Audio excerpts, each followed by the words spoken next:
بسم اللہ الرحمن الرحیم۔ السلام علیکم ناظرین، آپ دیکھ رہے ہیں اسلامک ٹاکس۔ ناظرین، رسول پاک صلی اللہ علیہ وآلہ وسلم نے امت کا فرعون کسے قرار دیا؟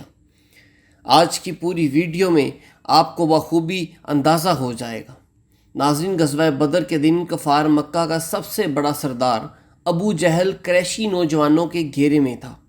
اسی دوران دو نوعمر بھائی معاذ اور معوذ حضرت عبد الرحمن بن عوف رضی اللہ تعالیٰ عنہ کے پاس آئے اور ان سے پوچھا، چچا جان، کیا آپ ابو جہل کو جانتے ہیں؟ ہم نے سنا ہے کہ وہ رسول اللہ صلی اللہ علیہ وآلہ وسلم کی شان میں گالیاں بکتا ہے۔ اس پاک ذات کی قسم جس کے قبضے میں میری جان ہے، اگر میں اس کو دیکھ لوں تو اس وقت تک اس سے جدا نہ ہوں گا جب تک وہ مر نہ جائے یا میں شہید نہ ہو جاؤں۔ اتفاق سے ابو جہل کا گزر سامنے سے ہوا۔ حضرت عبد الرحمن بن عوف نے اس کی طرف اشارہ کر دیا۔ یہ اشارہ پاتے ہی یہ دونوں مجاہد اپنی تلواریں لے کر اس کی طرف بھاگے۔ وہ گھوڑے پر سوار تھا اور یہ دونوں پیدل۔ جاتے ہی ان میں سے ایک نے ابو جہل کے گھوڑے پر اور دوسرے نے ابو جہل کی ٹانگ پر حملہ کر دیا۔ گھوڑا اور ابو جہل دونوں گر پڑے۔ اسی دوران ابو جہل کا بیٹا اکرمہ بن ابو جہل بھی آ گیا۔ انہوں نے بعد میں اسلام قبول کر لیا تھا۔ اکرمہ نے معاذ کے کندھے پر وار کیا جس سے ان کا بازو لٹک گیا۔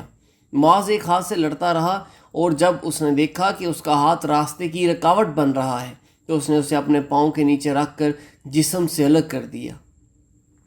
جب ان دونوں بھائیوں نے ابو جہل کو شدید زخمی کیا تو قریشی نوجوان ان پر ٹوٹ پڑے، لیکن ان دونوں بھائیوں نے ان کا ڈٹ کر مقابلہ کیا۔ جنگ بدر کے بعد حضرت معاذ رضی اللہ تعالیٰ عنہ کے کٹے ہوئے بازو کو بچے بہت شوق سے دیکھا کرتے تھے۔ ایک بار فاروق اعظم رضی اللہ تعالیٰ عنہ نے انہی کسی کٹے ہوئے ہاتھ کو چوما بھی تھا۔ بدر کے دوران جب کفار کے پاؤں اکھڑے تو وہ اپنے زخموں اور ساز و سامان چھوڑ کر بھاگ کھڑے ہوئے۔ اسی دوران رسول کریم صلی اللہ علیہ وسلم نے فرمایا کہ کون ہے جو ابو جہل کو دیکھ کر اس کا حال بتائے؟ اس پر حضرت عبداللہ بن مسعود نے جا کر لاشوں کو دیکھا تو ابو جہل زخمی پڑا ہوا تھا۔ اس کا سارا بدن فولاد میں چھپا ہوا تھا۔ اس کے ہاتھ میں تلوار تھی جو رانوں میں رکھی ہوئی تھی۔ زخموں کی شدت کے باعث اپنے کسی عضو کو جنبش نہیں دے سکتا تھا۔ سیدنا عبداللہ بن مسعود رضی اللہ تعالیٰ عنہ نے اس کی گردن پر پاؤں رکھا۔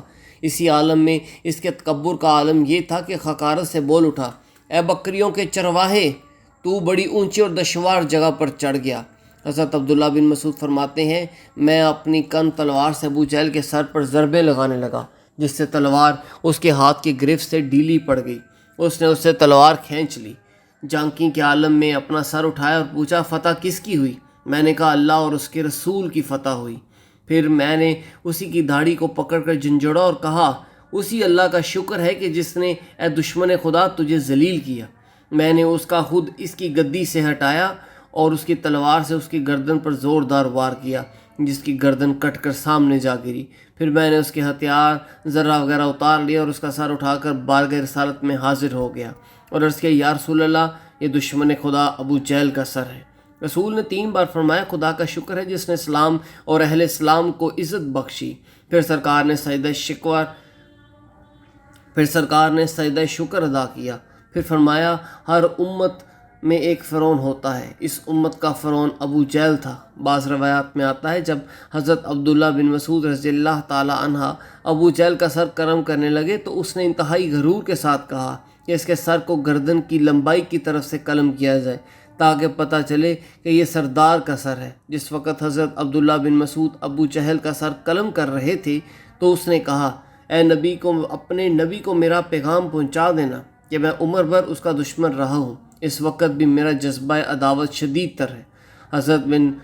حضرت ابن مسعود نے جب یہ بات رسول خدا صلی اللہ علیہ وسلم کو بتائی تو آپ نے فرمایا، میری امت کا فرعون تمام امتوں کے فرعونوں سے زیادہ سنگ دل اور کینہ پرور ہے۔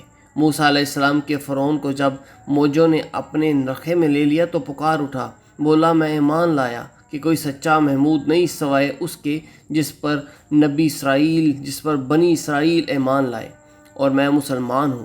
مگر اس امت کا فرعون مرنے لگا تو اس نے کیا کہا، آپ خود اس بات کا اندازہ لگا سکتے ہیں۔